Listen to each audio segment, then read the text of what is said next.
langar til að segja ykkur sko, ef þið horfið á myndirnar sem eru hérna, af því að þær eru partur af málverkasýningu sem hérna uppi á fyrstu hæð og já, fyrstu hæðinni bara. Þetta eftir hennar Margréti Jónsdóttur, listakonu sem vinnur bæði í Frakklandi og Íslandi. Og hún, það eru þessar myndir, hún vinnur þetta ef þið notið Facebook, sem ég gerir líklegast fyrst þið rötuðu hingað.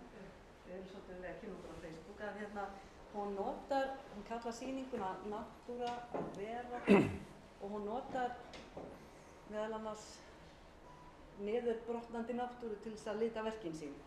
Hún var með mynd af eplum sem voru rofna ofan á léretti sem voru að mála, þannig að eitthvað svona. Þannig að bara svo að þið fáið skýringu á þessu hér. Auðvitað myndirnar tvær sem alltaf hérna, þær eru eftir hann hérna Eggert Pétursson og Gessarlóttinni, þetta er Eggert Pétursson sem hann málaði við fjalldrapa Hannesar Hafstein og þið sjáu þarna Fífilinn, hann í öðru hlutverki en við erum vön, hann sem sagt sólinn í sólkerfinu og hann leitaði þetta sem það kemur dagsbirta, Arnór og hann voru búin að velja verkinu stað þarna með ofanbirtu og þannig að hann sá þetta sem daginn og fjalldrapan sem svona eins og krossfiskur, það var eins og sólkerfi og hann vantaði líka nótt en plássið á búið þannig að hann gaf okkur bara þessa auka mynd þarna. Fífillin var orðin að biðukollur eins og við verðum öll á endanum og þannig að þarna nóttin. Og fljótlega fáum við endurprentun á útgáfu sem við gerðum fyrir nokkrum árum hjá Pálvina sem heitir Fjalldrapi, bæði á íslensku og ensku, með tónverki eftir Þóru Marteinsdóttur sem gerði lag við Fjalldrapan, sem segir meira frá þessu, mjög skemmtilegan hátt hvernig Eggert hugsa þetta. Ekki bara núna svona 2 mínútur í þeim. Þannig að Hannesarholt, við erum mjög glöð að Hannesarholt opnaði aftur fyrir árið síðan með styrk frá Anne-Marie og Stephen Kellen Foundation í New York, góðgerðarsjóður frá Bandaríkjunum sem er okkur algjörlega ókunnur en að góðu fólki var bent á okkur og það var til að þau veitt okkur opnunarstyrk og við höfum nýlega fengið aftur styrk frá þeim. Þannig að nú verðum við allavega hérna veturinn og fram á næsta áramótum, á 24 og svo bara hjálpumst við að finna út úr því hvað svo. Og þannig að hér er opið núna alla daga nema sunnudag og mánudag frá 3:30 til 4, frábærlega góður hádegismatur og þess utan höldum áfram að leigja fyrir fundaaðstöður og veislur og tónleika og slíkt. Og já, nú er það að byrja. Ef að loka hérna, eða má fólk koma inn, Ólafur, eftir þú byrjar? Allt í lagi.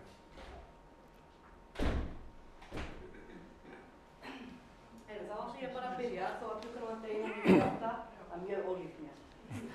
En maður getur þróast og þróskast. Bara verið þið hjartanlega velkomin, líka þið sem heimasitið í Hannesarholt. Ég mjög ánægð með, ég heiti Ragnheiður, stofnandi Hannesarholts og mjög ánægð með að akkurat þetta skuli vera fyrsti viðburðurinn á svona formulegri haustdagskrá okkar. Við erum búin að hafa nokkra viðburði, þeir voru svona í startinu. Samfélagsgerska. Ég held að þið séu jafn hrifin á þessu orði eins og ég og Ólafur Þór þýddi það, við bara klöppum strax fyrir honum fyrir að gera það. Við vorum að tala það hérna uppi áðan að þetta orð það leikur merkingu sína, samfélagsgerska. Maður bara líður strax betur þegar orðið er búið. Þannig að við erum mjög þakkláttir, þetta skulle vera fyrsti viðburðurinn og þetta svona setur tóninn. Við erum að þjappa okkur saman og bæta samfélagið okkar öll sem eitt. Og bara vertu velkomin og stífum oss við og þið vitið hvernig Hannesarholt virkar, þessi salur. Hann er svona, þið finnið faðmlagið og það má alltaf rétt upp hönd og taka þátt og vera með, spyrja og deila og ég veit að Óli er til í það. Þannig að bara gjör svo vel. Takk fyrir.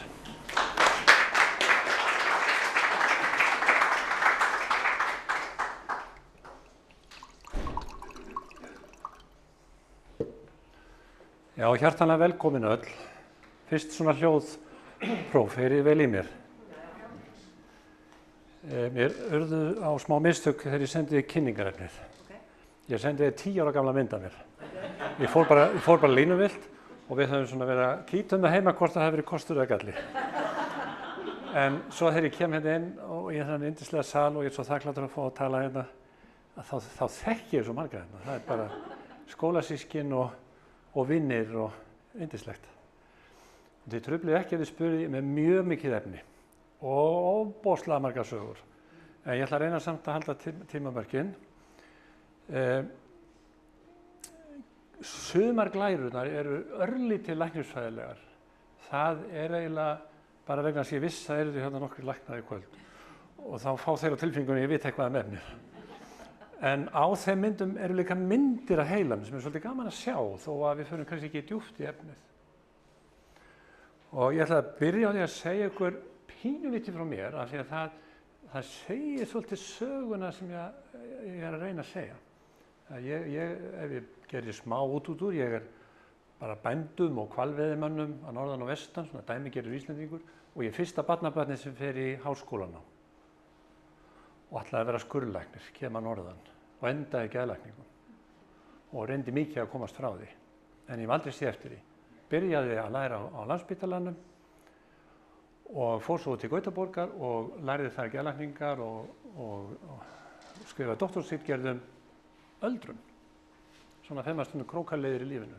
Þannig að út í Svíþjóð var ég að vinna við geðsjúkdóma hjá öldruðum og alvarlegast geðveika fólki.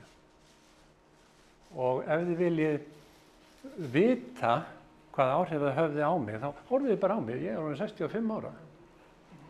Ég er ekkert svo illa slitinn. Þetta var merkilega gefandi vinna og maður sér kraftaverki hverja einustu viku. En maður fer að langa til að hindra hlutina. Koma fyrr inn til þess að stoppa Alzheimerinn, greina hann sem fyrst, finna unga fólki sem er að steypast inn í geðklofa, vera fyrr inn með meðferðina. Vegna þess að á bakvið flesta þessa alvarlegustu sjúkdóma eru breytingar á heilanum og það hlýtur að vera betra að stoppa það sem fyrst. Og þá gerist þetta í læknisfræðinni að það fara að koma meiri og meiri rannsóknir á því hvernig er hægt að gera meira heldur en bara að vera í viðgerðum. Og það er efni kvöldsins. Og það sem ég var að gera er að tala út frá gæskunni og tala svolítið streituna því að þetta hefur þýðingu fyrir streituna og tala þessar rannsóknir sem ég er að vitna í. Og orðið í enskunni er bara social kindness og það er fyrir að nota það meira og þetta er í sjálfu sér hugtak sem að nær svolítið langt tilbaka en er orðið mjög ábyrrandi í fræðilegu umræðinni. Ég er að fara á Evrópuþing geðlækna í næstu viku sem er eitt af stærsta þing sem við förum á. Fyrir 10 árum síðan var bara að tala lyf, nánast. Og einhverjum sem sérhæfar samtalsmeðferðir. Núna er við að tala þessa hluti þar. Og ef þið hafið gaman að segja, og ég ætla að koma bara með svona krakkan segja punchline strax, þetta er smitandi. Og það er mikilvægt. En það sem að, ef þið skoðið þessa staði, eins og til dæmis bara Harvard og Berkeley til dæmis sérstaklega deild þetta. Það er mjög aðgengilegt efni ef þið viljið skoða þetta. Og það er komið heilmikið líka inn í Mayo Klínikinni og það er rosalega mikið gott fræðsluefni sem er gaman að segja frá að það eru kennarar sem hanna það og meðal annars einn íslenskur kennari, Katrín Frímannsdóttir sem er Akureyringur. Þannig að það er endalaust hægt að finna svona tengingar og þá er þetta með tilfinningarnar á heilan að það er búið þekkt talsvert lengi að hjartasjúkdómar og ýmsir fleiri sjúkdómar það tengsl á milli andlegrar líðanar og og kransæðana. Bæði með þunglindi, þeir sem hafa þunglindi, þeir eru lengur að ná sér til hjartaáfall og þeir fá frekar, þetta er á báða vegu og eins með streituna þar er vel þekkt að maður getur fengið hjartasjúkdóm af streitu. Það er sterkur áhættuþáttur og það er svona slá meiri gegn í læknisfræðinni. Og þannig að þá fór menn að spyrja, er það þá þannig að maður er ákvæður og bjartsýnn að maður hafi þá betri heilsu? Já, og það er þannig. Og þessar rannsóknir snúast það. og þá koma þeir með svona, eins og þetta heilt rit frá Harvard sem heitir Jákvæð sálfræði og þeir vitna í þetta, hvernig reiðin og fjandsemin skemmir heilsuna og jákvæðnin og gæskan styrkja heilsuna og það sem er á bakvið þetta er orðið mælanlegt og ég ætla að segja ykkur betur frá því. Þeir gefa út svona upplýsingar á þessum síðum bíómyndir sem eru mannbætandi. Þannig að þá eru þeir búin að greina hvað í rannsóknunum skiptir máli, þannig að það er svona ákveðin vísind á bakvið þetta.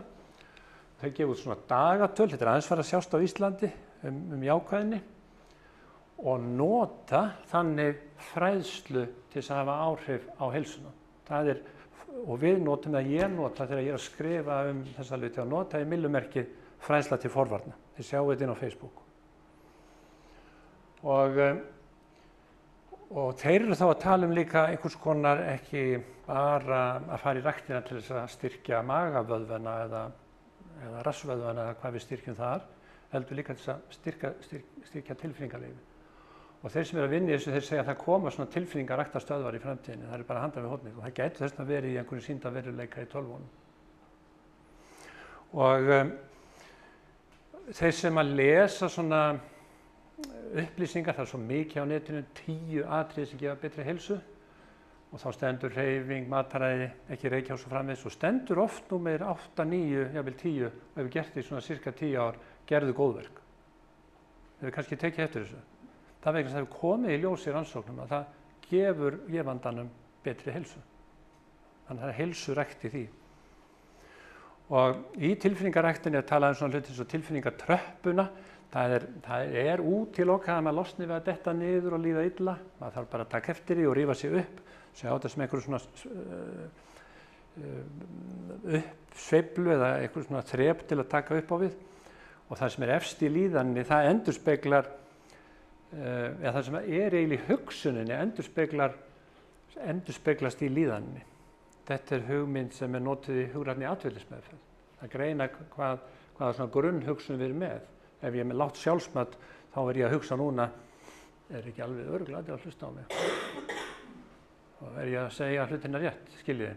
Þá er svona einhver efatónn í mér og það gefur mér kvíða. Og ef maður er í atferlismeðferð, þá er maður kennt að takast á við þetta. Þannig að þetta er svona tilfinningarnar og þá er verið að búa til svona æfingar, hvernig maður getur gert þetta og þá er þrennt sem skiptir meginmáli þar. Það er að maður hugsi þetta svona sem keðju og maður hugsi hvernig undirbýi mig og hvernig framkvæmi ég æfinguna og hvernig líður mér svo með það. Nú er ég búinn að gera einhverja æfingu og ég finn að kvíðin er ekki eins mikill og venjulega fyrir framan ykkur að þá skynja ég líðanina. Og þeir sem ganga langt í þessu, það er sagt á Íslandi þegar við tölum tilfinningar þá tölum við svolítið neikvætt þetta. Hann var á valdi tilfinningana. En ég meina, hvað er betra en maður að taka flóknar ákvarðanir sem maður getur ekki alveg séð fyrir endana og eru svona margþættar og maður getur ekki alveg að nota reiknigetu eða skynsemi. Hvað er betra en tilfinningin? Er ekki í lagi stundum að fara eftir tilfinningunni? Til dæmis þegar maður velur maka. Það sagði einhver í ræðustólum á Alþingi að það ætti ekki að vera tilfinningamál hvort við værum með efnahagsbandalagið en ekki. Og þá myndu þessi vísindamenn segja, jú, þá er einmitt að taka svoleiðis ákvarðanir eftir tilfinningu. Því það veit enginn hvað svona ákvarðin þýðir eða hvað hún gerir fyrir okkur á næstu 10 árum. Þannig að við getum alveg hugsað svolítið betur tilfinningarnar. Og ég ætla aðeins að fara svona smá hlikk og tala streituna af því að hún er svo mikið í umræðinni og vegna þess að hún skiptir máli varðandi gæskuna. Aðal streituvaldarnir eru í samskiptum. Þannig að ef við viljum bæta samskiptin og nota gæskuna sem leiðarljós þá erum við líka í streituvörnum. Þannig að ég ætla svona aðeins bara, það eru 3 hugtök í streitunni, eðlileg streita, einkennin eru þreytueinkenni. Allir fá þetta. Lagastu hvíld, svefn eða hádegismat. Kulnun, mjög breitt hugtak, skilgreint af vinnusálfræðinni og er lýsing á ástandi. Við höfum flest fengið einhver stig á kulnun, frekar fá okkur að fara alla leið. Og þar er til fullt af öðrum nöfnum. Sjúklega streitan er sjúkdómsgreining í geðsjúkdómunum og heitir á enskunni þreytu sjúkdómar, ætti eiginlega að heita síþreyta ef þú ekki tekið það nafnin í gigtina. Og svona til að gera aðeins greinamun á þessu að fyrstu einkenni sem þið þekkja öll eru spenna og skapbreytingar og þreyta og þetta lagast og þetta er bara eðlilegt. Og síðan koma kvíðaeinkenni og depurðareinkenni og þá er maður komin í kulnun og maður er ekki alveg að ná að hvílast og verkir og ýmislegt fleira. Og það er svona aðeins komið vítarhingur og maður að festast í þessu og við þekkjum þetta öll. Á efsta stiginu, það sem kallast sjúklegstreita, sem er sjaldgæfur sjúkdómur. Það er engin veit þínina en hún er svona eitthvað á pari við þunglyndi og kvíða. Þá er komin það sem við læknandi kallum vitræn einkenni. Erfitt með einbeitingu, minni truflað og alls konar skrítin líkamleg einkenni og minnkað álagsþol. Og verið ekki hrædd, því það er öll upplifað svona einkenni, en þá er ég að tala um þetta á mjög sterkan átt. Fólk er veikt, það getur ekki unnið. Þetta er í raun og veru mikil veikindi og þeir sem að segja að það sé sjúkdómsvæðing í gangi kringum þetta, þeir eru ekki séð eða hitt þessa sjúklinga. Þeir eru verulega veikir. Þeir eru bara eins og þessi alvarlega veikir og í raun eins og með tímabundna heilabilun. Kerfin sem er í heilanum sem ég ætla að tala um á eftir eru öll úr lagi. En horfurnar í svona sjúkdóm eru mjög góðar. Það er bara að það tekur svo langan tíma að jafna sig. Og þess vegna vill maður með svona sjúkdóma vinna í því að hafa forvarnir þannig að þetta gerist aldrei. Þannig að þetta er svona til þess að bara minna á þessi einkenni eins og athyglisbrestin og minnistruflanirnar og það er mjög margt að fólki að koma inn í meðferðina hjá okkur núna sem heldur það sem ADHD eða einhverfu eða eitthvað svona alvarlega geðsjúkdóma en er í raun og veru á leiðin inn í kulnunina. Þannig að það er svo mikilvæg greiningartækni þarna að greina á milli vegna þess að það er hér það versta sem getur verið gert fyrir það fólk að setja það á ADHD meðferð. Það verður bara veikara. Þess vegna erum við svolítið á varðbergi með þá sjúkdóma. Og það kemur hérna orðin sem ég ætla að tala aðeins meira við ykkur sem að tengist geskunni og það er þetta með heilan að hann er ekki bara þess að hreyfa eða stjórna innri líffærunum, hann er líka félagslega líffærið. Og megin boðskapur kvöldsins, svo skrítið við gleymum heilanum, hann er hérna inn í höfðinu, inn í kúpunni, vel varinn. Við sjáum hann ekki og getum ekki snert hann, en það er hann sem sér öll samskipti. Og hann er svo mikið sjálfvirkari heldur en við heldum og þess vegna kemur þetta inn í svona hegðunarmunstrin og hvernig við bregðumst við. Og eitt svona bara önnur mynd sem ýtir undir gildi forvarnanna, þessi mynd er frá Streituklínikinni í Gautaborg. Ég vann þar í 2 ár, tæp 2 ár. Það eru gerðar rannsóknir á fólki. Eitt af verkefnum mínum þar var að stressa fólk upp. Það var mjög merkilegt. Það var búin til mjög óþægilegar aðstæður og ég hafði aldrei lent í þessu. Og svo varum við að stressa fólk upp og mæla alla hluti í leiðinni. Hérna erum við, það er álag á okkur, við jöfnum okkur, álagið vex, við náum einhvern veginn áttum aftur, það gengur svona upp og niður hjá okkur. Á einhverju stigi, hér er mikið að gera í vinnunni, ég ætla líka að fara í eitthvað starfsnám, konan er óánægð í sambandinu, barnið er á leið í ADHD greiningu, það er eitthvað sem fyllir, dropinn sem fyllir mælinn, þá dettur krafturinn niður og maður er komið niður í óvinnufærni. Og boðskapurinn í þessari mynd er tvíþættur, annars vegar þetta getur gerst yfir nótt nánast, yfir helgi.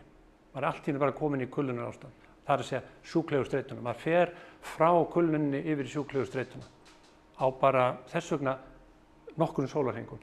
Og hinn boðskapurinn er hvað tekur langan tíman að hefna sig. Og þeir sem eru hérna og eru í virk og líður illa og trúa ekki að bata, þannig að þeim líður það illa, þeir eru fyrst með kvíða og depurð og þreytu og engan kraft og smátt fáðu meiri kraft og getu, kvíðin og depurðin hverfur, en það sem situr eftir veldig mjög lengi er einbeitingin. Og þeir sem eru lengst að ná sér eru 5-6 ára ná sér, jafnvel lengur. En flestir að ná sér á 1-2 árum. Þetta tekur svona langan tíma. Og það byggist á því að heilinn, hann er svo lengi að grófa. Og ef maður sker sig á handabakið þá er það vitað að það tekur viku að grófa og ef maður brýtur lærlegginn þá tekur það 6 vikur að grófa. Munnurinn grær á 2 dögum, augað á nokkrum klukkutímum, þetta er svona þekktar stærðir í læknisfræðinni, en heilinn sem okkur var kennt í Kanada, fyrir ekki svo löngu síðan, að geti ekkert brist eða grófið hann getur gert það. En hann er mjög lengi að því. Og það er meiri segja til rannsóknir, reyndar fáar, sem segja að djúpt í heilanum séu til stoppfrumur, tilbúnar til að breytast í taugafrumur. Þannig að það er breyting í gangi í heilanum sem er kallað neuroplasticitet, sem er sennilega truflað í langvinni streitu og skýrir það okkur fólk verður svona heilabilað í streitunni og lengi að ná sér. En þá er ég að tala um þá sem eru alvarlega veikir í streitunni. Og síðan ef maður fer að horfa á það hvaða sjúkdómar geta myndast á streitunni, að þá er það bara dálítið langur listi sem er alltaf að lengjast, sem enn ítir undir þetta, getum við ekki einhvern veginn komið í veg fyrir þetta. Og það er gott að skipta þessu í þrennt, geðheilsuna, líkamlegu heilsuna og það sem er kallað félagsleg heilsa. Og þá er ég að færa mig aðeins meira inn í heilan aftur. Og þetta eru svona þekkt fyrirbæri eins og þunglyndi og kvíði, sem eru algengar afleiðingar streitu. Ef við getum þurrkað út þunglyndi og kvíða af völdum streitu, þá erum við að taka upp talsvert stóran pakka af þunglyndis og kvíða vandamálunum. Ekki helming, en kannski 80–40%. Og í líkamlegu heilsunni eru margir sjúkdóma þekktir sem að streitan veldur, starfsemistruflanir frá meltingarfærum og náttúrulega verkir og svefntruflanir. Það eru til rannsóknir núna á hjúkrunarfræðingur sem vinna vaktavinnu, að þetta eru stórir hópar. Það er aðeins aukin áhætta á krabbameinum, aðallega brjóstakrabba, sem að bendir til þess að langvinn streita geti valdið krabbameini. Þannig að svona mikill heilsuspillir er þetta. Og ef við færum okkur inn í félagslegu heilsuna, að þá þekkið þessi einkenni þegar maður er undir álagi. Maður verður ófélagslyndur, það koma skapbreytingar, koma alhafingar, svona neikvæðni sem kemur niður á samskiptunum, sem kemur niður á geskunni, myndast vítarhringir. Og þið þekkið alveg þessi einkenni sem ég tel upp þarna. Við lendum öll í þessu. Og ef það eru skoðar í svona vönduðum rannsóknum streituvaldarnir, það sem truflar okkur þar, aðeins erfitt að lesa þetta, en bara svo ég segi hvernig þetta þá kemur í ljós að algengustu streituvaldarnir eru svona eins og við búumst við, það eru svona hjónabandserfileikar heima eða samskiptaerfileikar eða vinnuálag í vinnunni. Það sem er hérna á neðri hluta myndarinnar er það sem er á efri hlutanum er það sem er í vinnunni, það sem er á neðri hlutanum er það sem er svona í prívatlífinu. Og ef við kæmumst í gegnum að lesa þetta, þá myndum við sjá að þetta snýst mjög mikið um samskipti. Álagsþættirnir eru oft mjög mikið í samskiptunum. Þarf ekki að vera neikvæð samskipti. Það tekur orku að vera í samskiptum. Ætlar hann ekki að fara að flytja heiman, fara á forstofuherberginu, orðinn 28 ára gamall. Það er álagsþáttur. Svona hlutir. Samskipti við makann, þó að sé ekki einhverju hjónabandserfileikar, það getur verið tókstreita og í vinnunni. Og við flokkum þetta ekki sem vandamál og við erum kannski ekki alltaf mjög duglega að stýra þeirri orku sem fer í svona. Og við ráðum við þetta ágætlega nema þeirra raðast saman og margir hlutir. Og þá fer ég aftur inn í heilan og tala um þennan félagslega heila sem að gæti kannski stjórna þessari gesku.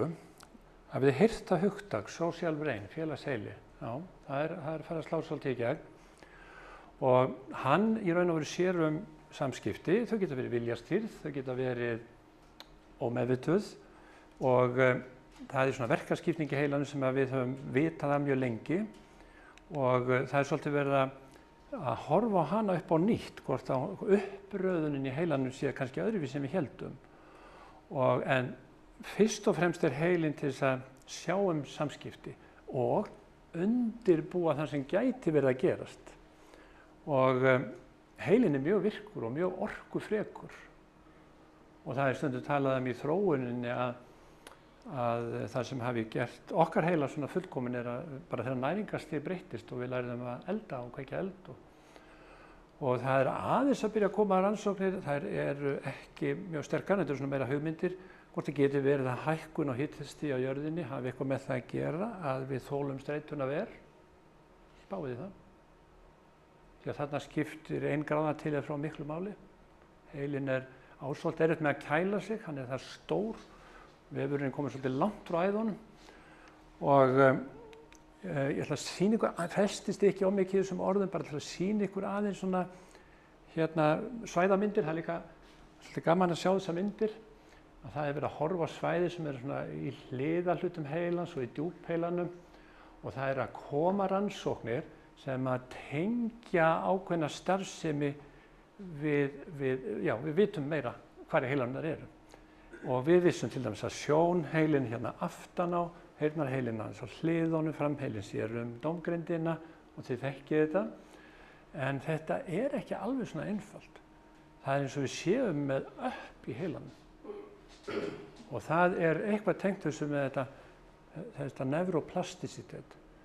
Að við tengjum saman kerfi á milli heilana eftir þörf. Svipað eins og þessi míniprógram sem í appinu. Ég til dæmis með mjög lélegt dönsku app, þetta bara frekar fáar frumur og rýrar. Ég er með ágætis sænsku app og ágætis ensku app og bara fínt held ég íslenskt app ef maður talar tungumál. Og þá að tengja heyrn, sjón, allt mögulegt saman. Og þannig að brýtnar yfir á milli heilasvæðin svolítið öðruvísi en við heldum. Og þessi tengisvæði sem eru mjög stór hluti af heilanum sem inniheldur held ég, ekki ykkur, Ómar, ekki 100 milljarðar fruma í heilanum eitthvað svoleiðis. Og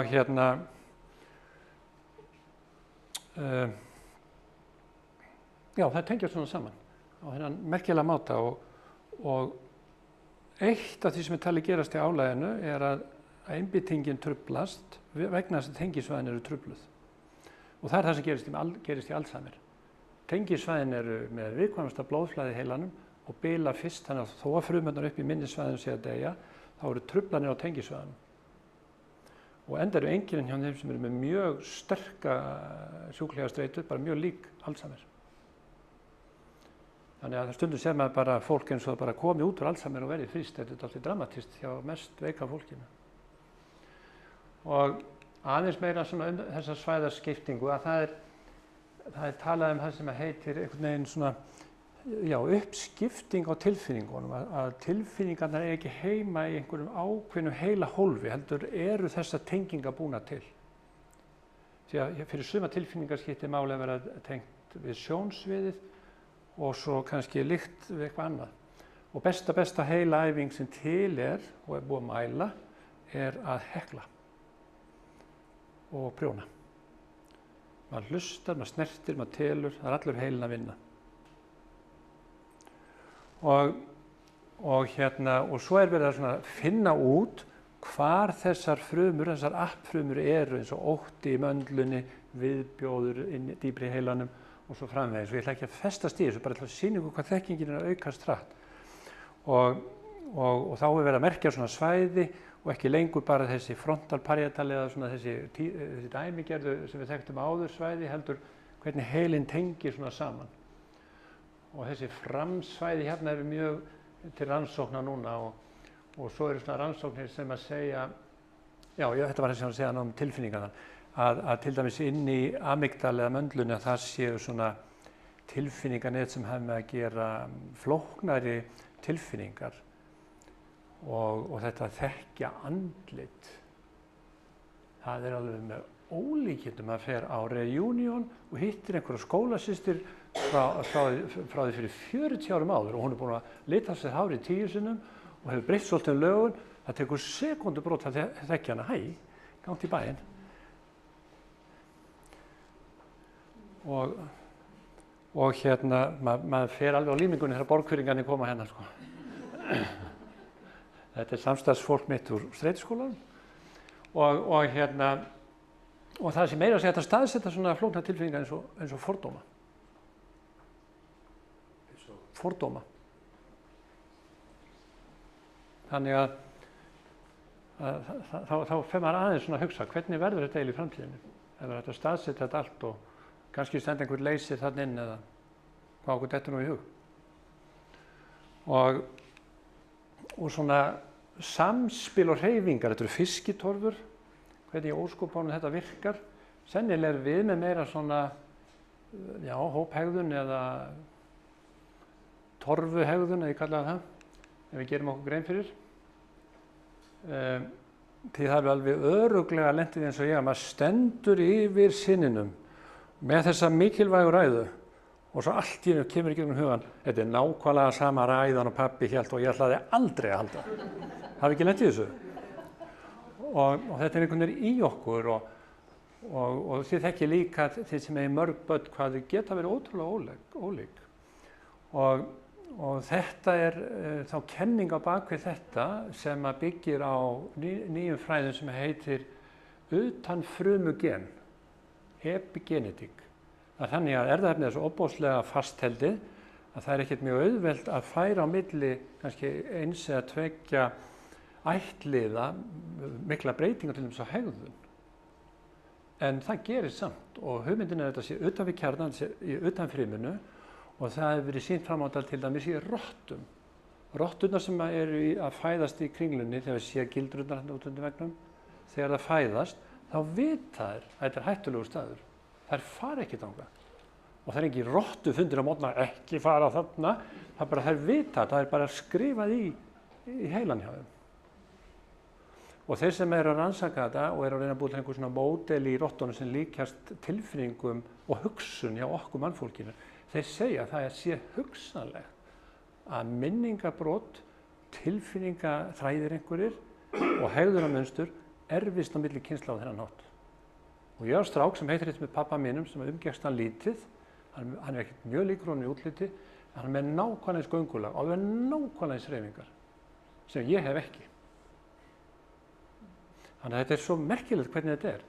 Og þá kemur aftur þetta að vera á valdi tilfinninga, er þetta þá einhverja gamla tilfinningar? Og þegar maður kemur að þessu með að nálgast fólk, að þá er heilinn, þessi félagslegi heili, hann er að meta það sem hann sér, hann er að meta, er ég í hættu, hvernig virkar þetta? Þannig að þegar ég nálgast þig og fer svona aðeins nær en manni finnst þægilegt, þá er þetta strax komið sko, allar hún að kissa mig eða allar hún að kýla mig. Og þetta er svolítið óþægilegt þegar maður kemur svona nálægt. Heilinn er búinn að hugsa þetta, svona hálfmeðvitað. Það gæti alveg verið að hún myndi kissa mig, það er líklega að hún kýli mig eða öfugt. En heilinn er búinn að gera meira. Hann er búinn að spila upp hreyfiferla ef ég þyrfti að taka utan um að kissa mig. Hann er búinn að útbúa aðrar hreyfiferla ef ég þyrfti að hlaupa í burtu. Og þetta er algjörlega tilbúið. Og við vitum ekkert af þessu. En svona ferlar taka orku. Og þess vegna er það að maður er í umhverfi sem maður þekkir ekki, maður verður bara þreyttur. Það er verið að gera helling sem við vitum bara ekkert um. Þannig í einhverju neðri deildum sko. Og þetta er svona þessi miðlað af djúpheilanum og þarna eru ákveðna frumur sem ég ætla að segja ykkur frá sem tengjast framheilanum og þessum svona stýrikerfum sem stýra allir með hreyfingu og hafa áhrif á tilfinningu og svona til að gera þetta enn flóknara að þá erum við með svæði sem að meta geðrænt ástand annara, ekki bara hvort hún ætlar að kýla mig eða kissa mig, heldur bara hvernig henni líður. Og ég legg mat á það sem var að hugsa. Og þið vitið alveg hvað þetta er mikilvægt þegar maður hittir einhvern, fyrstu sekúndurnar. Og það fær alveg ótrúlega upplýsingar á þess að gera sig grein fyrir því. Og það er meira að segja kerfið hérna sem að hjálpa mann að meta hvernig þessi einstaklingur metur mig. Og hvernig er þessu miðlaði heilanum? Jú, það er gert á þessum svæðin sínum svona þess að sýningu myndir að bara að tengja hreyfisvæðin og upplýsingasvæðin og það sem við sjáum á heilum og svona. Og fara með þetta í skiptistöðvar sem eru svona í hlíðar heilanum. Og þarna geta til dæmis setið eftir áhrif af fyrri samskiptum. Af hverju fer konan sem var hjá ofbeldismannum alltaf í svona sambönd aftur? Það getur verið einhver svona skýring sem liggur bara í taugavefnum. Það er svona munstur og módel. Og hérna það snýst tilfinningar og upplifun og að við erum stöðugt að taka inn í þessa tölvu og geyma það og ómeðvitað að búa til munstur og við tölum í ýmsu samhengi sálarspegil sem bara ágætisorð og þá þetta komið inn í rannsóknirnar, hvernig við speglum það sem við skynjum og hvernig við speglum hvernig öðrum líður og ef ykkur finnst ég fara mjög hratt þá get ég alveg hægt á mig sko. En ég reyna að komast inn í þetta kerfi sem heitir spegilkerfi, það við heyrt af því. En eitt svona nýtt kerfi, mirror cells. Þetta eru sérstaka frumur í heilanum sem að búa til einhvers konar og eru svona í æðri prímatum og bera þessa félagslegu getu sem ég að tala um. Þannig að í þessum kerfum þessi stíll hvort við ætlum að vera í stríði eða hvort við ætlum að leyfa gæskunni að blómstra. Og streitan, hún skemmir samskiptin leið og samskiptin hafa áhrif á streitu, eða streitan og samskiptin hafa áhrif á heilsuna, þá getur streitan og svo bilun sem verður í heilastarfseminni haft áhrif á þessi kerfi.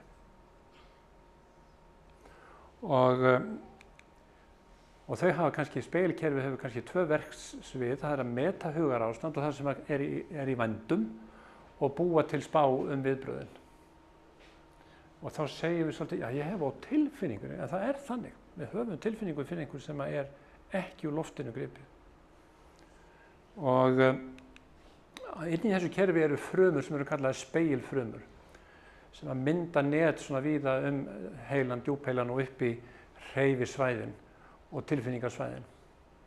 Og þarna virðast vera svona einhver símkerfi eins og Vodafone og Síminn og annað símkerfi hefur jákvæð áhrif og hitt hefur letjandi áhrif.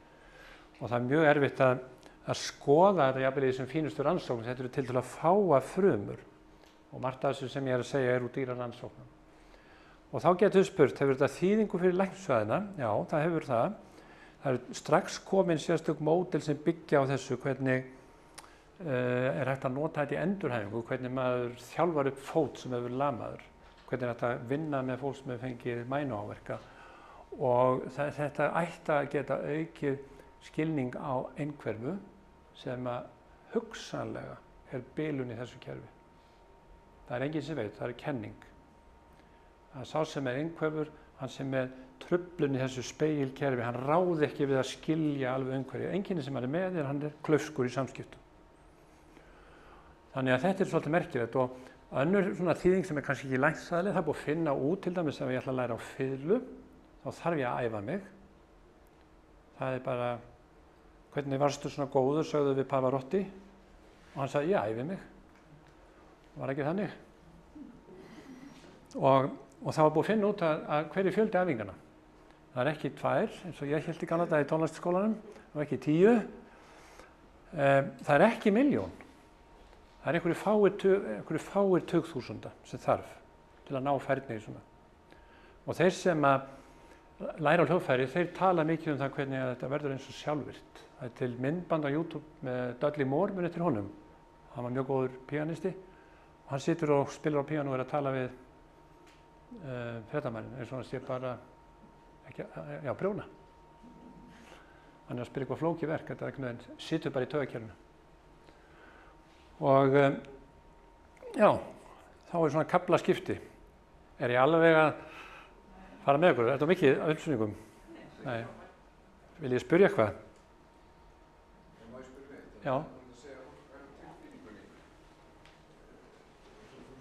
Þú nefndir dæmi sláði að kissa þig. Já, ég reyna að velta þið fyrir mér.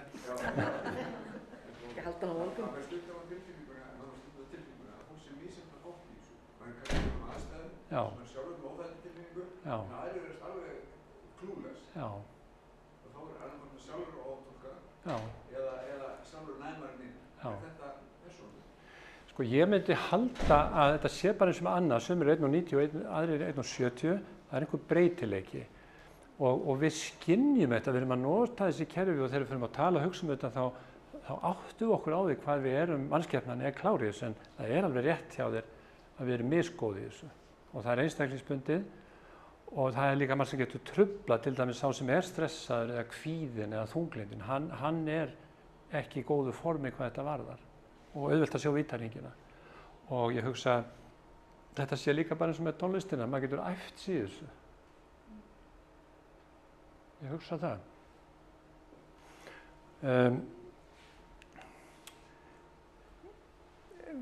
Ég er svona aðeins að heyra hvort þið með meiri spurningar. Það sem ég ætla að gera núna er að fara út úr heilanum og yfir í hormónana. Bara ein svona tenging við flæði, ég veit að tala um tónlistina Já. Til einhverjar rannsóknir sem að sýna hvað gerist í heilanum þegar við komum fyrir flæði. Já. Spurningin er flæði og sérstaklega tónlistaflæði. Já, það eru til rannsóknir á þessu. Ég er ekki mjög vel inn í þeim, en það sem ég veit er að það er mjög vel mælanlegt hversu heilsubætandi þetta flæði er. Það er virkilega mælanlegt, það er ekki bara að fólki finnist það. En það sem gerist er væntanlega það að heilinn er allur að starfa og þá er þetta flæði ekki bara í tónlistin heldur svæði heilans og það tekur með þann hlut af heilanum sem sér vellíðunina. Og maður getur líka séð að maður notar ekki eitthvað, til dæmis ef að börn fæðast heyrnarlaus vegna þess að það er eitthvað að eyranu og svo uppgötvast það og þá fáðu heyrnartæki, þá náðu ágætri heyrn ef að tækið er gott. Nema að þessi orðin, ég veit ekki hvort það er 5 eða 6 ára gömul, þá er heilinn búinn að tapa eiginleikanum að hlusta. Þannig að þú sé búið að leiðrétta heyrnarfæri, þá starfar ekki heilinn á þessu sviði lengur. Og þess vegna með flæðið að það er ekki sjálfvirkt, maður þarf að þjálfa það, þó að sumir hafi einhvern veginn meiri hvað sem er hæfileika en aðrir. Já. Það spyrir hérna á það að sem slasa sig einhver skurða hendina og hunda fótinn. Já. Það er samt að gróa og svo gerist það með heila líka. Já. Einhver lengri tíma og sáður að þessari skurða. Já. Hvernig gerist það og hvernig við vita? Já. Myndir af heilum áðurna hvað myndaður að fæta á því gess. Það er mynd af heilum hvernig einhverja Já, ég sem veit hvað þú ert að gangi í gegnum, nú er ég að vanda svarið, sko. En spurningin var, hvernig græðir heilinn? Já, þegar hann slasast, þegar óhemju áhall verður í einu vettvangi, þá fær heilinn sjokk. Og það er sennilega, það er ekki alveg vitað, en það er sennilega svipað eins og langvinnt álag. Og það sem gerist er kannski fyrst og fremst tvennt að það rofnaðist tengslin á milli taugafrumnanna og efnaskiptin í heilanum raskast. Það verður ekki tapast eða týnst, en samspilið milli heilafrumnanna er ekki eins gott. Og það eru til líka rannsóknir sem að sýna að stundum er þessi breyting djúpstæðari þannig að svona heilinn bara hreinlega rýrnar aðeins. Og þá er það sennilega vegna þess að svona stoðfrumur sem í heilanum hafa eitthvað rýrnar. Þetta á að vera allt afturkræft. Og tímaþátturinn er mánuðir. Og það er oft sagt djúpstæða sorg að það taki 2 ár að jafna sig eða 3 ár. Ég veit ekki alveg hvaðan þessi tali kom, ég held að viti það enginn. Það er líka svo einstaklingsbundið. En boðskapurinn er heilinn jafna sig. Það er ekkert líffæri í líkamannum sem er eins vel varið og heilinn. Það er inni í þessari beinkúpu, það er utan það himnuhjúpur og heila himnur og það er utan það efnafræðilegur hjúpur sem vendur okkur fyrir eitrun. Hann er ótrúlega vel varinn. En sorgin er náttúrulega ekki bara í heilanum, hún er í sálinni og hún er kannski ekki þetta uppi, ég veit það ekki. Þannig að þetta er svolítið erfitt að svara svona spurningum, en ég er að reyna að segja með djúpstæða sorg, með truflandi kulnun á að lagast að lokum. Og ég sá mjög merkilega rannsókn á því hvernig maður eigi að ná tökum á streitu og fólki var skipt í hóp. Fólki var alvarlega veikt af streitu. Einn hópur átti ekki að gera neitt, annar hópur átti að gera bestu fáanlegu meðferð sem var til í dag og þriðji hópurinn mátti ráða hvað hann gerði. Og hópurinn sem ger ekki neitt, hann hélt náttúrulega áfram að vera í vanlíðan. Hópurinn sem fekk bestu meðferð, þar jöfnuðu sig flestir, kannski ekki eins hratt eins og maður hefði viljað. En hópurinn sem fekk að ráða hvað þeir gerðu, þeir batnaði líka. Og það var mjög fjölbreytt hvað þeir gerðu. Og boðskapurinn bara maður gerir eitthvað. Finnur sér einhverja leið sjálfur. Varst þú með? Já, sko, þú talar að það takir langan tíma fyrir heilan að jafna sig. Já. En hann þarf að jafna sig á hverjum einasta degi. Já. Eftir dagi. Já. Hvernig tengist þetta hvíldinni og svefninum sem það þarf nauðsynlega á að halda? Mér finnst þetta mjög góð spurning vegna þess að þegar spurningin kemur hvernig stendur á því að streitan að ná meiri tökum á okkur. Og það til óteljandi kenningar en ég held að sé að við kunnum ekki lengur að hvílast eða höfum ekki tækifæri til þess. Svefnin oft rofinn hjá okkur, ef eitthvað þá hann truflaður. Við fáum ekki að hvílast neitt yfir daginn, það búið að stytta vinnuvikuna, það búið að auka álagið á okkur. Við fáum ekki bændalúr eða bændablund og þetta svo mikilvægt fyrir heilan að fá smá pásu. Hvíldin það sem að lætur heilan gróa. Hvíldin mótefni streitunar.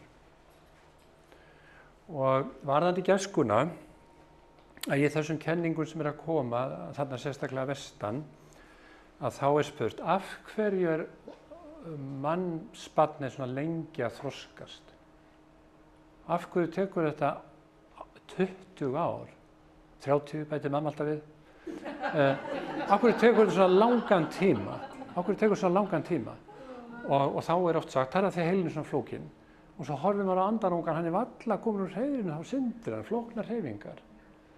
Og þeir sem eru með þessar kenningar gæskuna, þeir segja, þetta trikk hjá náttúrunni. Barnið dregur okkur saman. Það er best að hafa barnið sem lengst á framfæri fjölskyldunar því það sameinar minnstakosti 3 ættliði. Þetta finnst mér mjög áhugaverð kenning. Ekki tala að vernda barnið í sjálfum sér líka? Jú, að vernda barnið í sjálfum sér. Það ekki svolítið góð setning þegar við erum í kvöld að tala gæsku? Ekki barnið fullt af gæsku? Við flækjum málið fullorðna fólkið. Já, það fyrir eftir því hvort þú kýlir mig eða kissir mig. Þannig að, en á ég að fara aðeins meira í svona, þetta sem að gerast þér í skrokknum. Þið þekki þetta að djúpheilinn hann stýrir heiladinglinum sem fjólblár og stýrir nýrnahettónum sem eru þarna ofan á nýrónum, bara svona eins og hálfsítróna. Það framleitt streituhormón sem heitir kortisol sem eitt af fleiri streituhormónum. Það kemur svona þegar við lendum í hættu. Ofboðslega fljót framleiðsla. Þetta eins og í flugstöðarsamlíkingunni, það sprengja í innskiptasalnum, allir út. Það kveiknar á kerfinu og við forðum okkur. Og svo slokknar á kerfinu nema að við séum spennt í streitu. Ætla tengdamamma vera hjá okkur yfir áramótin líka. En svo verður það ekkert mál. Þannig að maður fyrir að ræsa kerfið þó sem engin ástæða til að hafa það í gangi. Og þetta mjög skemmtileg bókum þetta sem að heitir Af hverju fá sebrahestar ekki magasár? Og þeir fá ekki magasár. Það einhvern sem hefur lesið hana. Hún ekki til á íslensku, hún til á ensku og skandinavísku og eftir Sapolsky sem amerískur lífeðlisfræðingur. Sebrahesturinn með mjög lítið framheila, hann kemur út á sléttuna og hann sér ljónið og hleypur í burtu. Það er hvort étinn eða sleppur. Við erum hennan stóra framheila þar sem við höfum svona framtíðarsýn og við förum út á sléttuna. Það ekkert ljón hérna núna en það gæti komið. Eða það þarna á bak við runnan og kerfið fer í gang til að reyna að forða mér. Og það hefur áhrif á kransæðarnar og það truflar heilsuna og það í gangi og ef ég nákvæmur og með fullkomnunar áráttu sem kannski einhverju hugsanlega með hérna inni, að þá kerfið bara í gangi heila viku en það átti bara að vera í gangi í korter. Og þá fer þetta að skemma, streitan að skemma fyrir okkur. Bæði samskiptin og líkamann. Við fáum magarsár á því að við erum að hafa áhyggjur lengur, við ræsum kerfið svo lengi. Og í heilanum, djúpheilanum eru svona boðbrautir sem eru litli frumuhópar í djúpheilanum og heilastofnum sem að bera boð út allan heilan og eru svona brautir eins og þið hafi heyrt orðið eins og serotonin og noradrenalín og dopamin sem eru svona boðefnin.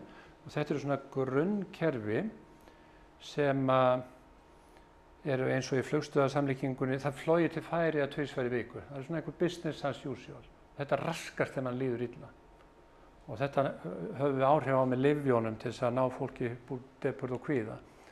Og við höfum sjálfvirka taugakerfi sem sendir letjandi og örvandi boð til öll líffæri og gefur svona jafnvægi í húðhita og ýmsu svona sem tilheyrir grunnlíðan og við vitum voða lítið af þessu kerfi. Við lifum eiginlega ekki af eða bila, það er svo mikilvægt. Og það er þetta sem í ólagi þegar maður er alveg að drepast úr streitinu og allt jafnvægi búið og maður vaknar svona þvældur. Það er eins og maður sé að fá flensu og maður svitnar og einhvern veginn, maður er ónágur sjálfum sér. Streitan truflar þetta. Og taugin víðförla vagus sem okkur var kennd í læknadeildinni, það er einu kennd okkur, ekki þetta fagsamt, að hún var í meltingatug. Hún fer bara gegnum kúpu botnin, eina af heilataugunum, niður í rass. En hún stjórnar samskiptum. Hún hefur áhrif á geskuna. Þetta er bara enn eitt appið, enn einn stýringin. Hún fer fram í ljósópið, vikkara, við verum meira aðlaðandi, fer niður í barkakýli, mikið í röddina, hægir á öndunni, hægir á hjartslættinum. Ég verð aðgengilegri, meira aðlaðandi, meiri líkur á að ég verði kystur en kildur. Dregur hópinn saman. Og hvað skiptir nú þetta máli fyrir umræðu kvöldsins? Jú, ef maður er undir álagi, þá virkar þetta ekki eins vel. Maður verður ekki eins þjáll í samskiptum. Og Amerikanir kalla þetta cuddle-hormón, kelindishormónið. Og það hefur gerðar heilmikla tilraunir með þetta, það er ekki hægt að kaupa þetta út í búð. En það er til dæmis ein fræg sálfræðirannsókn, þar sem eru karlahópar 2 sem fara inn, einn í einu og hitta sálfræðinginn sem er að framkvæma prófið. Hún er mjög stuttu pilsi og leggja fögur og með djúpa líningu og brjóstamikil og yndisleg. Og þeir sem hafa fengið spreyið í nefið, þeir fara strax að reyna við hana. Ekki hinnir. Og sálfræðingarnir sem voru í teyminu, þeim leist ekkert á þetta að vera svona mikil áhrif á hegðun með einu spreyi. Þannig að þeir prófuðu aftur og báðir hóparnir fengu sprey, en annar hópurinn var giftur og hinn var ógiftur.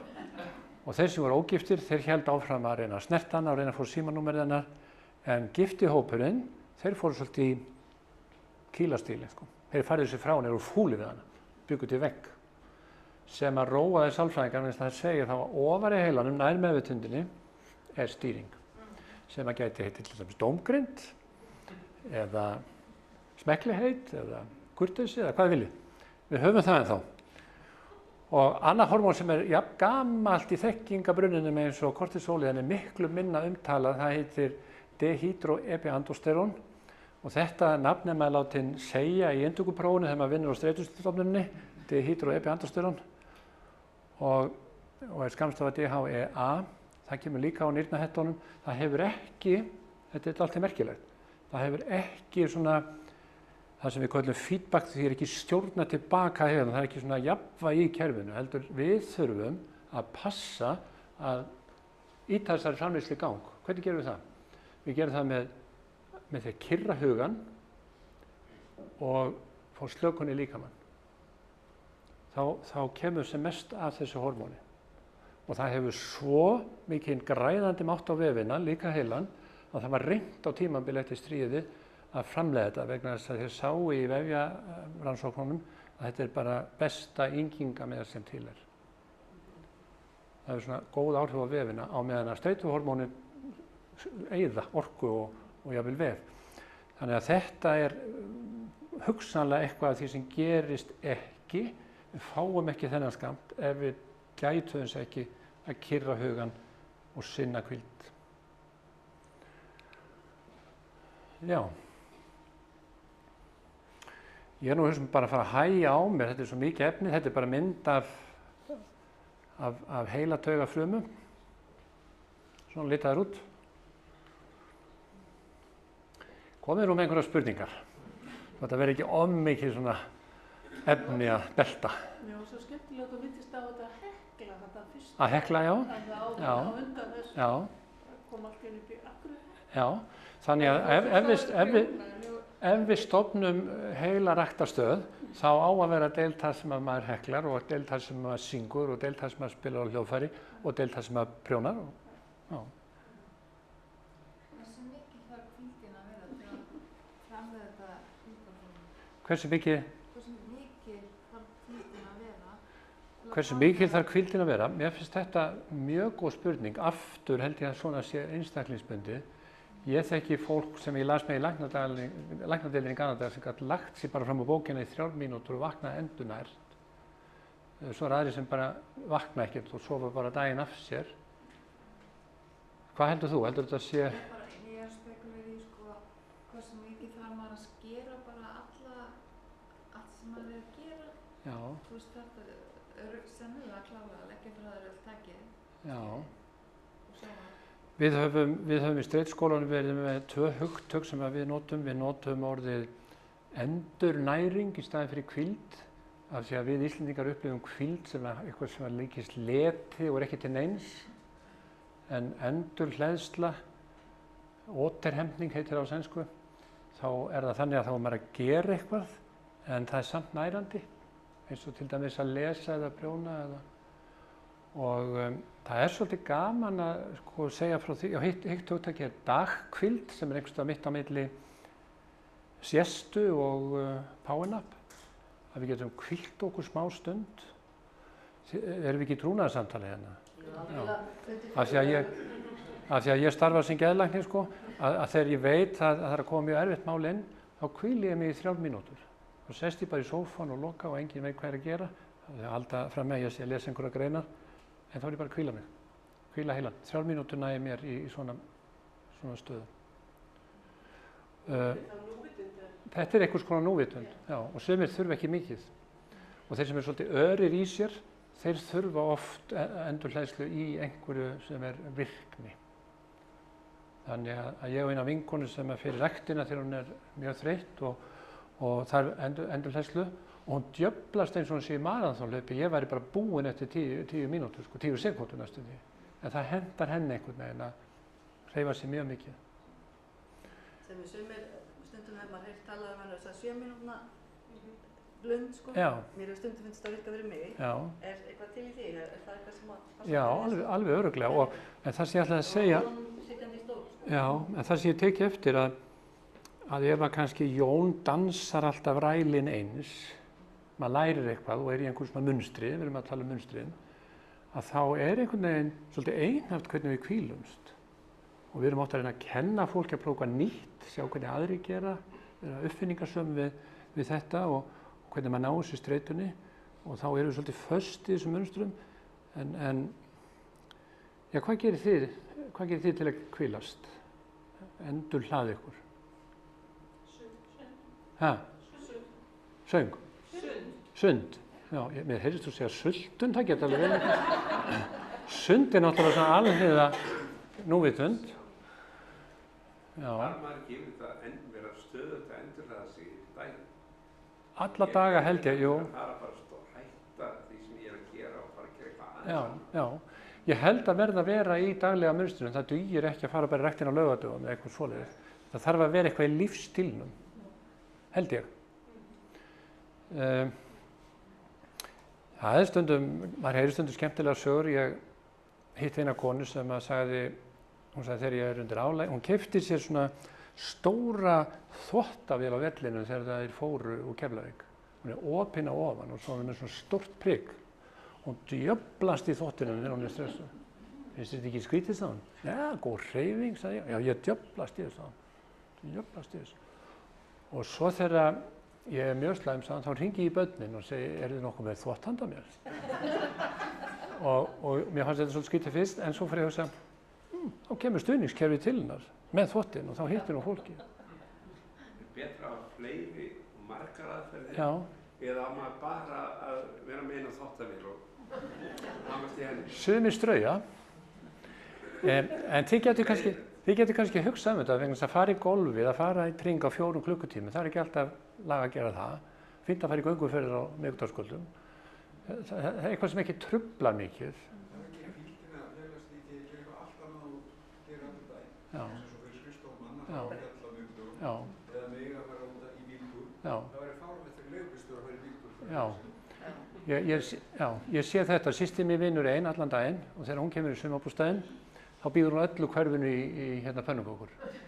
þegar ég er búinn að sitja í villunum alla vikuna og fyrir sumarbústaðinn, þá vona ég að enginn viti að ég sé það. Þó ég sé í grunni félagslindur. Þetta er alveg ferlega góður punktur, sko. Ég held líka að breytileikinn sé sko það sem endurnýjar og hvílir. Já. Við vorum að tala á mínu vinnustað í dag, þetta að setja, þú ert að vinna eitt mál, þú situr alltaf í tækla. Og svo er þið búin. Það er svo tákgrænt gjörning oft. Já. Þú ert búin að vinna þetta mál. Já. Þú ert búin að vinna þetta. Þú getur byrjað ykkur öðru. Heyriði þetta. Og svo til pappamassa dótur. Já. Svellinu, sko. Heyrðu þennan punkt, hann er mikilvægur að reyna einhvern veginn að fá lúkningu, ljúka málunum. Já. Eitthvað sem ránar inn Já. Ég heyrði einu sinni það var kona í Svíþjóð sem var með meðferðar sem hafði átt erfitt líf og átt 3 menn og 1 barn með hverju manni. Og hún var kannski ekki heimsmeistari að vinna úr málum, en hún vildi komast út úr þessu og þetta hvíldi á henni og hún gat ekki unnið úr þessum samskiptum við þessa menn. Og ég var svona að reyna bara í það að vera með einhverja hugmyndafræði sem myndi hjálpa henni með einhverja lúkningu. Það er nú kannski ekki verið gott ef hún hefur sett kallana í tætarann, en eitthvað í þá veru. Og hún fann upp alveg frábæra lausn.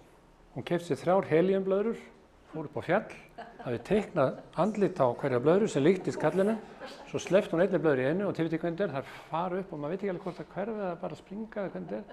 Og hún sagði, ég vona enginn hafi heyrt í mér, ég bölvaði og ragnaði allan tímann.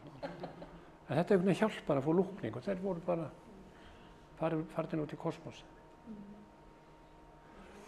Þannig að, já, en við þurfum að koma tilbaka til gæskunnar, af því að gæskan er þá eitthvað sem er í okkur,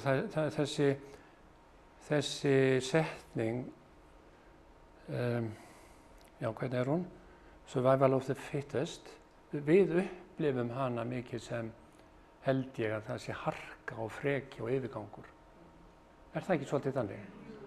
Og það er sagt að Darwin hafi... Það er skilgreint sem ótstaðið í gæsku. Svolítið þannig, já.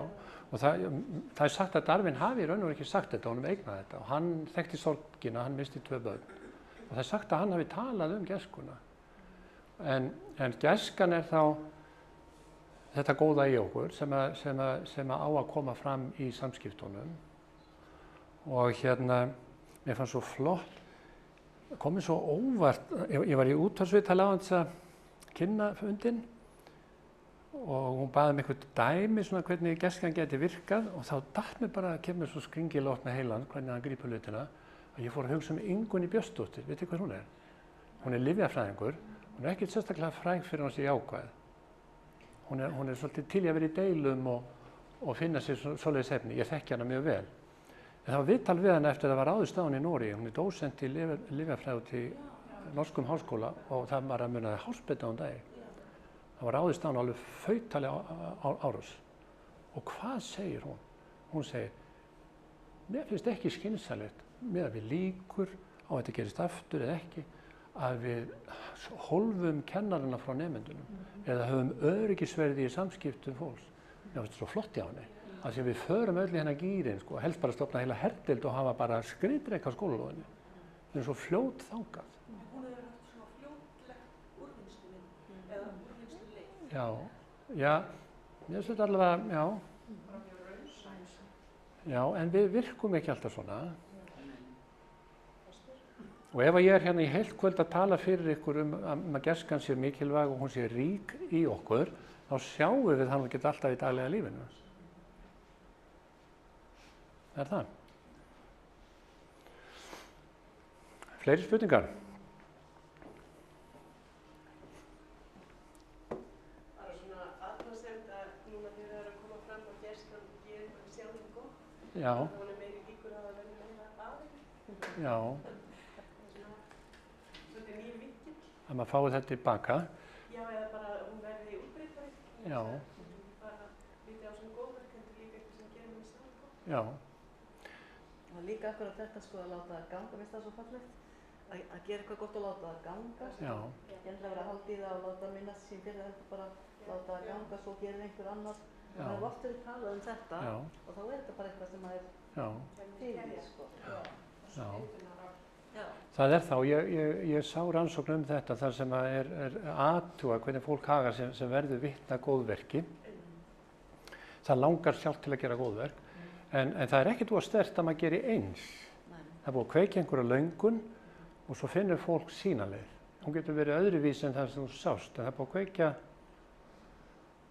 og þá kveiknar á þessum kerfum sem ég hef búin að telja upp hérna og okkur líður betur og heilsan okkar styrkist. Það reyðist samt í mjög vera þannig að þróunin er að svo að ungt fólk og unglingar og börn Já. er að glata þessu meira en voru. Það er miklu meiri grimmd þar en það var. Saman með þessa hatursorðræðu, hvernig þau ráðast á þá sem eru öðruvísi, með minnimandar, þeir sem eru í hinsegin eða transi, allt þessu umræða. Þetta er miklu aðramar heldur hjá fullorðna fólki sem ég held alltaf að fullorðna fólki væri kannski minna að gæsku líf. Maður færst að það er orðin eitthvað gamall eða til að fatta hvað mikið það gerska með en unglingarnir er ekki þetta. Já, sko unglingarnir eru náttúrulega kannski, þetta er náttúrulega þetta með félagsmiðlana, þetta er alveg sérstakt mál að hugsa en unglingarnir eru náttúrulega svolítið fastari kannski í þessari hóphegðun þegar þeir eru á þeim aldrinum. En við hugsaum hvað við getum gert,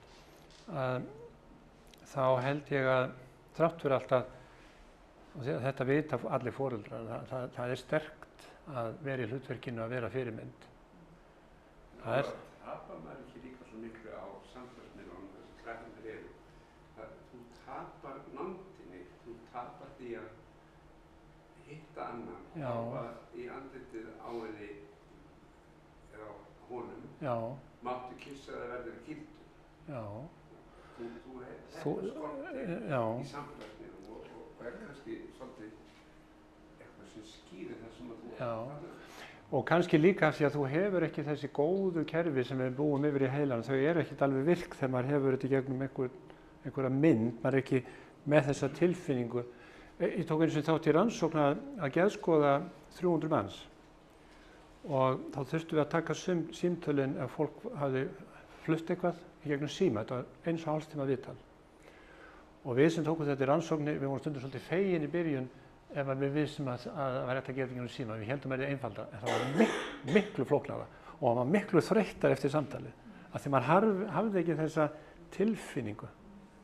En ég veit ekki, ég vil líka tala jákvætt um samfélagsmiðlana. Ég er miklu betri tengslum við svona stórfjölskylduna gegnum miðlana og ég er miklu betri tengslum við fólk sem að mér finnst erfitt að vera í samskipti við. Þá er það bara þar og ég hef verið að gera smá tilraun, hvað heitir það, svona félagslega tilraun, að ég skrifa svolítið á Facebook, opna pislaði með eitthvað sem er flókið og eitthvað sem tengir geðlækningunum og reyna að setja það í einhverja nýja mynd, einhverja skýra mynd og lang flestir þessi pislar eru jákvæðir, ég vil hafa það þannig, það er í ritstjórnarstefnunum minni. Og þeir eru þetta allt í lesnir og stundum tekur miðillinn akureyri.net þetta upp, en ég prófa einstakar sinnum að skrifa neikvæðan pistil og þeir fara miklu víðar. Þeir gera það. Já, það er nefnilega að því þú vorst að tala að það var aukin grimmd meðal ungra. Já. Þau eru ekki aðeins að til eitthvað sem fréttnæmt, það þarf að vera stæmt. Getur verið að það sé meira sagt frá þessu slæma. Mér finnst við aðeins að varast það. Það er svo rosalega mikið gert með þetta hatur á trans, þetta sem við höfum undanfarið. En við höfum séð það öll, það er næstu því að orðið innifalli í skilgreiningunni á frétt að það sé vond. Það er ekki sagt á því sem er gott og svo bara safna saman alls konar vondu frá heiminum og þessu öllu dæmt yfir fólk daglega. Þannig að kannski erum við að setja svo mikið ljós á þetta vonda að þetta góða sem að kannski megnið af, það fellur í skugga. Að við bara höfum það í huga, hvort það gæti verið. En ég held að þarna sé mikilvægt að hugsa hugtækið sem þú talaði í byrjun á fyrirlesturinn þetta félagslegu hausun. Þú talaði svolítið atferli og venjur. Ég hef svolítið svona skoðað og rannsakað félagslega hausu og í mínum huga er það miklu meira umhverfið og skilyrði til þess að dafna félagslega. Þá þurfa ákveðin skilyrði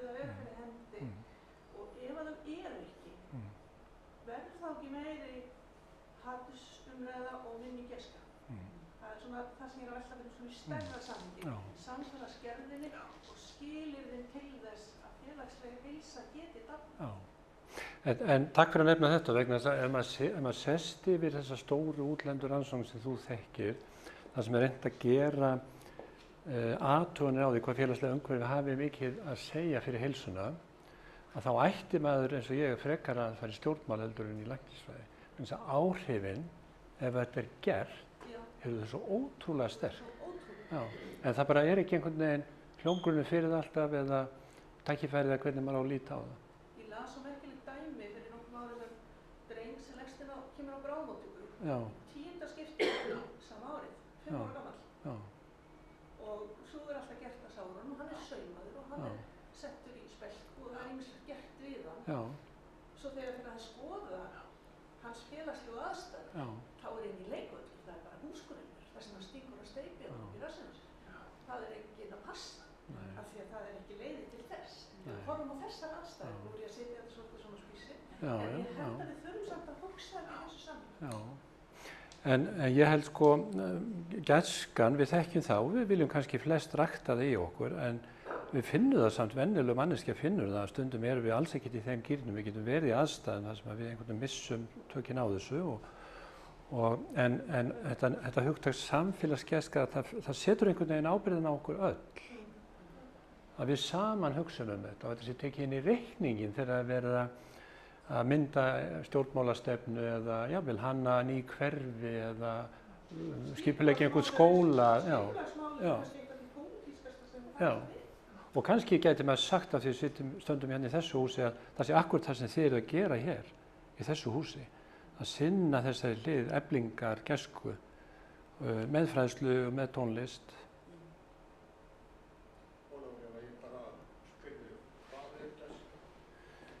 Já, það eru margir hér inni sem vita það meira en ég. En ég skal samt reyna að svara því. Gæska er eitthvað gott og þess vegna hefur ekki gæskan tekið yfir svona. Já, alltaf þarf þú að koma með erfiðu spurningar. Það er svo mikil grind líka. Já. Allt þetta. Já. Ef ég myndi nú koma til þín og komast á stofunni. Já. Og ég menn ekki að tala um vandamálinn. Já. Já. Til að fara með heim. Já. Af því að þú ætlar að kenna mér svona gæskupakka. Já. Sem ég ætla að fara með heim. Já. Svona ég er að fá tól hjá þér. Já. Og svo kannski fer ég með henni vinnuna líka. Já. Af því að þarna skiptir máli. Hvað er gæska? Hvað erum við að gera? Já. Hvað er, og það er alltaf mismunandi sína á það. Já. Á milli einstaklinga. Já. Kannski ekki gæska vinnustað eða saman gæska heimilisins. Nei.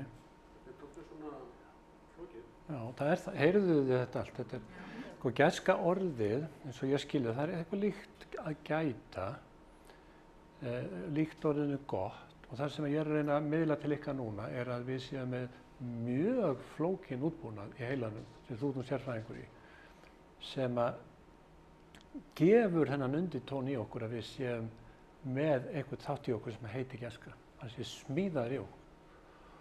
Og þú spyrir okkur, hvernig þurrkast trún, hvernig á maður að gera? Já, einlega er að nota trúna. Þetta er í trúnni. Ég lendi oft í því viðtölum að ég þarf að tala um fólk sem að kannski ekki alveg fyrsta viðtal en eftir nokkuð viðtöl áttar sig á því að það er ekki nægilega mikið að vanda sig í samskiptum. Það er að trufla fjölskyldunum, það er á einhvern nátt að eitra út frá sér. Kannski að þið líður illa, kannski að það bara er með þetta einhvern veginn í sér. Þetta eru erfiðustu meðferðirnar, en ef að fólk opnar sig þetta að vinna í þessu, þá fer það heim með pakka, þú ættir að vanda samskiptin, þú ættir að vanda hugsunna, þú ættir að leita einhvern dýpri skilningi. Jú, getur tekið töflunir á vild, en þú þarft að gera eitthvað meira. Og í fyrirtækjunum er þetta mjög algengt verkefni. Hvernig ætlið þið að koma að þessu verkefni hérna? Ætlið þið að tala illa nágan þegar hann er ekki í fundarherberginu? Hvaða stíl viljið þið vera með? Og það snýst þetta jákvæða góða í samskiptunum.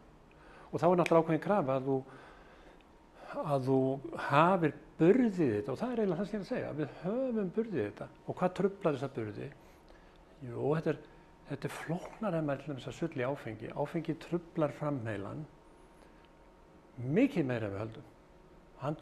Áfengisneysla truflar svona hluti. streitan þegar maður er þreyttur og hvíldarlaus truflar þessa fínu þætti í okkur.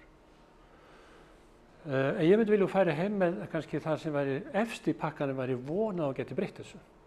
Og það sér maður að gerast, en það er ekki eins og við Íslendingar erum fyrir helgi, sko. Mér dettur aðeins í huga því að segja hvað er gæska. Já. Það er mikið rætt þetta í uppeldisfræðinni. Já. Hvernig við getum kennt. Getur þú talað örlítið aðeins svo allir heyri? Já. Það er gæska. Já. Gæti það verið að gefa af sér. Já. Og til dæmis Margrét Pála, hún hamrar á því í sinni uppeldisstefnu. Já. Að það þurfa að leggja miklu meiri áherslu á það að börn læri að gefa af sér. Já. Þá finna þau fyrir gæsku sem að væntanlega ætti að efla og bæta samskipti þeirra. Kannski er Hjarðarstefna bara æfingaprógram fyrir þessi kerfi. Það bara í hug þegar Já. maður segja það. En svo hef ég verið að vinna svolítið með öldruðum sem eru oft og tíðum mjög félagslega einangraðir. Já. Og það er eins og ég hef það tilfinningun að undanfarin ára þá gengur rosalega erfiðlega að fá sjálfboðaliða eða fólk sem að kannski er tilbúið að gefa af sér. Já. Það er orðið mjög erfitt þess að daga, sérstaklega eftir COVID. Já. Nei, en ef þú horfir á gamla fólkið og það hefur lifað góða ævi og er svona við einhverja svona sæmilega heilsu og góð jafnvægi, hvað er mest áberandi á því fólki? Er það ekki gæska? Já, félagslega tengst. Er það ekki? Jú. Og gæska, einhver svona jákvæðni út í lífið og næstu manneskju. Að hafa tækifæri til að gefa af sér. Já. Það væri mjög fróðlegt að þeir nú alltaf sem ég er svo umhugað með þessa grimmd hjá ungu fólki og mér er sagt það, ég er svona aðeins að spyrjast fyrir þetta, en þetta snúist náttúrulega þetta TikTok sem er núna á nú er sullaður þessa krakka þessu hatri á þeir sem eru öðruvísi og þá fer hópurinn í það og ég sem var spurðið þá við komandi, ok, ef það væri núna allir TikTok þá gæði að klippa eyru og hundum eða róa og köttum, væri það þá trendir? Já. Það var sagt. Þá spyr ég, er það líkleg söluvara í TikTok að sína gæsku viðbörn? Það væri athyglisverð rannsókn. Það væri bara alveg frábært. Það eru til rannsóknir á svona hlutum sem er farið markvisst út og það er verið að gera þetta í þessum netmiðlum, sko. Þetta er komið en ég kann bara ekki segja frá þessu, þannig að þetta er kannski næsta skref. Þetta er náttúrulega mjög áhugavert að snúa einhvern veginn vörn í sókn og nota tæknina, já. Bara eins og pólitísk innræting. Jú. Sem í Rússlandi er kenndur patriotismi í dag. Þú átt að hefða það svona. Jú, einhvers konar innræting. En ég held líka, sko, það er ekkert aðtöðst við það ef ég segi í viðtalinu þú ættir að æfa framhandleggsvöðvana betur og svona uppréttunar en ef ég segi við væru til í 1 mánuð að vanda samskiptin. Maður fær ekkert oft svona tal, en það gerist í meðferðunum og það er mjög áhugavert. Fólk hlustar og svona. Ég held að sko, ég held að það er svona séns á einstaklingu, þú getur breytið sko, svo stakkar einingin, þá erum komin í fjölskyldu. Jú, fjölskyldur geta verið góðar allt þetta sko, svo stakkar einingin, þá erum komin í fyrirtæki. Og fyrirtæki, þar fer nú gæskan að minnka sko þessu, af því að þar verður fyrirtæki að græða, ok, svo erum við komin úr fyrirtækinu í þjóð eða land. Það er nú ekki mikil gæska. Þú gefur ekki þumlung eftir á landsvæðinu, þú fer í stríð eða gert eitthvað á hluti og svo framvegis. Og þetta er svona nefnverð í samfélögum. Sjáum við grimmtina sem er á milli þjóðflokka. Svo lendum við í kannski gæskan eða einhvers staðar. Það er erfitt að varðveita uppbyggjum þessar stærri einingar. En ok, ekki, sko, það búið að tala mikið í ákvaða sálfræði, ég er ekki alveg sérfræðingur því kannski þeir eru að beita því og þetta kannski reyna að færa það inn á Alþingi og færa það inn í fyrirtæki og færa það inn í þjóðarlefinni líka. Það er að gera alls konar hluti, ég sá eftir mann hérna þátt í nýjasta dag af vísindum þegar Örnum var verið líka mann og það var að gera hérna rannsókn og bókasafni. Það var hópur manna sem kom hann inn og það var búið skipta í tvennt. Annar hópurinn átt að koma við bókasafnsfræðinginn aðeins og hinn hópurinn ekki. Og svo var bókasafnsfræðingur spurður, við hverja líkaði þér hérna?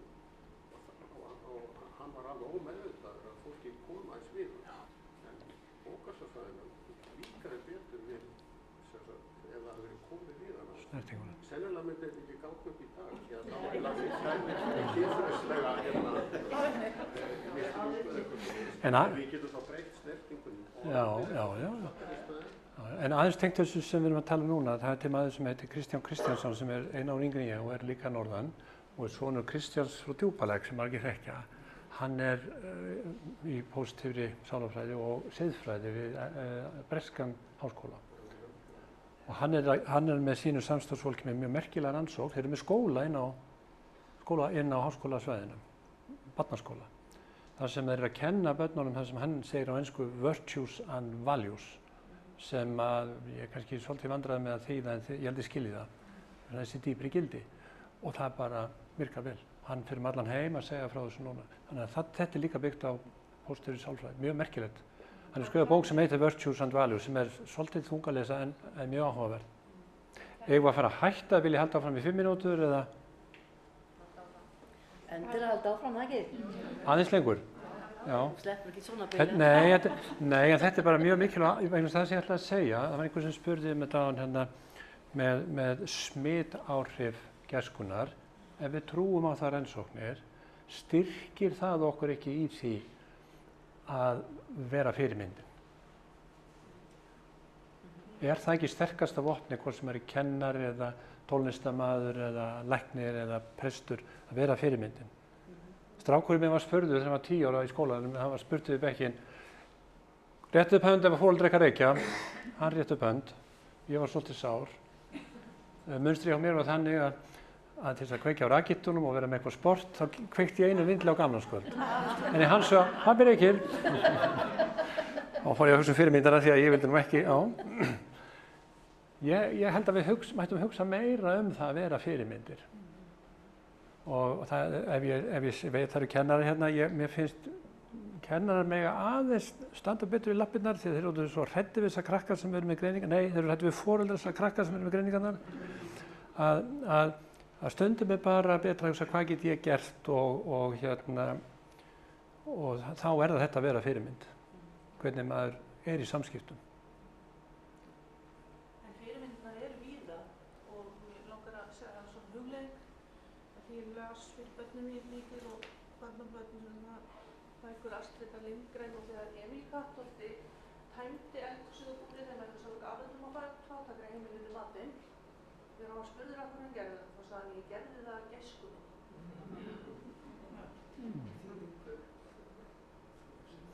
Já, Astrid gerir mikið fyrir okkur. Hann er þetta fyrirmyndir, ójá. Já. En svo varstu líka að tala hérna áðan, einn í glærunni, þakklæti. Já. Og mér finnst, ég var svo glöð að sjá það að því að ég hef svolítið þá trú einmitt að það sem við erum svolítið að gera í Hanneshof, við erum alltaf að vera að gera og